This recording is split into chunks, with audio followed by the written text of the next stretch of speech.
Indian blogger নন্দিনীর আরো একটি ভিডিওতে সকলকে স্বাগত জানাই। বন্ধুরা, আশা করি সবাই ভালো আছেন, সুস্থ আছেন। মা কালী দেবীর অশেষ কৃপা পেতে কমেন্ট বক্সে অবশ্যই লিখুন জয় মা কালী। আজকের পর্বের বিষয় হলো 2024 সালে বাংলার 1431 বঙ্গাব্দে কৌশিকী অমাবস্যা কবে, পঞ্জিকা অনুসারে এর সঠিক সময়সূচি, অমাবস্যা তিথি কখন লাগবে, কখন ছাড়বে, অমাবস্যার নিশি ও ব্রত উপবাস কবে পালন করা হবে এবং অমাবস্যা তিথিতে গঙ্গা স্নানের বিশেষ সময় কখন থাকতে চলেছে, কৌশিকী অমাবস্যার দিন তারা মায়ের পুজোর বিশেষ সময় কখন থাকতে চলেছে, কৌশিকী অমাবস্যার মাহাত্ম্য এবং কৌশিকী অমাবস্যার দিন কোন কোন কাজগুলি করলে মা তারার কৃপা লাভ করা যাবে সেটি জানবো আজকের ভিডিও থেকে। তার আগে ইন্ডিয়ান ব্লগার নন্দিনী চ্যানেলটিকে সাবস্ক্রাইব করে বেল আইকনটি প্রেস করতে ভুলবেন না। লাইক, কমেন্ট এবং শেয়ার করে দেবেন।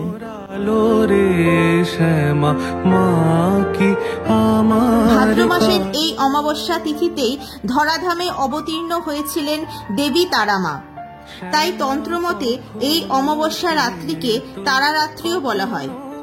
অনেক কঠিন এবং গুপ্ত তন্ত্র সাধনা করার জন্য এই দিনটিকে ভীষণভাবে উপযুক্ত বলে মনে করেন সাধকেরা। দেবী কৌশিকীর নাম থেকেই এই অমাবস্যার সূচনা। পুরাণ মতে তিনি বধ করেছিলেন শুম্ভ ও নিশুম্ভ নামে এই দুই পরাক্রমশালী অসুরকে। সাধক বামাখ্যাপাও এই দিন তপস্যায় সিদ্ধি লাভ করেছিলেন এবং মা তারার দর্শন পেয়েছিলেন। এই জন্যই ভক্তরা মনে করেন এদিন তারাপীঠে গিয়ে তারা মায়ের দর্শন করলে ভক্তের মনের সমস্ত ইচ্ছা মা তারা পূরণ করেন। চলুন এবার জেনে নেওয়া যাক 2024 সালে 1431 বঙ্গাব্দে কৌশিকী অমাবস্যার পূর্ণাঙ্গ সময়সূচি। 2024 সালে বাংলার 1431 বঙ্গাব্দে কৌশিকী অমাবস্যার অমাবস্যা তিথি শুরু হবে 1 সেপ্টেম্বর 2024 বাংলার 15 ভাদ্র 1431 রবিবার ভোর 5:07 থেকে। অমাবস্যা তিথি 2 সেপ্টেম্বর 2024 বাংলার 16 ভাদ্র 1431 সোমবার পুরো দিন ও রাত থাকবে। অমাবস্যা তিথি সমাপ্ত হবে 3 সেপ্টেম্বর 2024 বাংলার 17 ভাদ্র 1431 মঙ্গলবার সকাল 6:31। কৌশিকী অমাবস্যার নিশি ও ব্রত পালন করা হবে 2 সেপ্টেম্বর 2024 বাংলার 16 ভাদ্র 1431 সোমবার।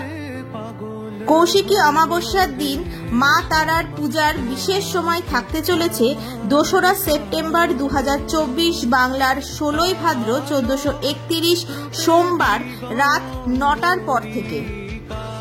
কৌশিকী অমাবস্যায় গঙ্গা স্নানের বিশেষ সময় থাকতে চলেছে 2 সেপ্টেম্বর 2024 বাংলার 16 ভাদ্র 1431 সোমবার সারাদিনই গঙ্গা স্নানের বিশেষ সময় থাকতে চলেছে। কৌশিকী অমাবস্যার রাতে এই কাজগুলি করতে পারেন, মা তারার আশীর্বাদে কাটবে ভাগ্যের অন্ধকার। কৌশিকী অমাবস্যার দিন সংযম পালন করা খুবই জরুরি, তাই এই দিন উপবাস পালন করতে পারলে খুব ভালো হয়। পুরোপুরি উপবাস পালন করতে না পারলে নিরামিষ আহার করুন। সন্ধ্যের সময় বাড়ির মূল প্রবেশ পথের সামনে 2টি তিল তেলের প্রদীপ জ্বালান। এর ফলে আপনার সংসার থেকে সমস্ত প্রকারের অশুভ শক্তি দূর হবে এবং শুভ শক্তির আগমন ঘটবে। কৌশিকী অমাবস্যার দিন মা তারার পায়ে অবশ্যই রক্তজবা ফুল ও লাল সিঁদুর নিবেদন করুন। মায়ের কৃপা লাভ করতে পারবেন। সন্ধ্যের সময় বাড়ির কাছাকাছি কোনো কুয়োতে, বাড়ির কাছে যদি কোনো কুয়ো না পান তাহলে মাটিতে গর্ত খুঁড়ে 1 চামচ দুধ ঢেলে আসবেন। এর ফলে মা তারার আশীর্বাদে জীবনের সমস্ত বাধা বিপত্তি দূর হবে। এদিন ঘরে কোনো এঁটো বাসন রাখবেন না এবং বাড়িঘর পরিষ্কার পরিচ্ছন্ন রাখবেন। জয় মা তারা। আজকের ভিডিও আপাতত এই পর্যন্তই। ভালো লাগলে অবশ্যই লাইক, কমেন্ট এবং শেয়ার করে দেবেন।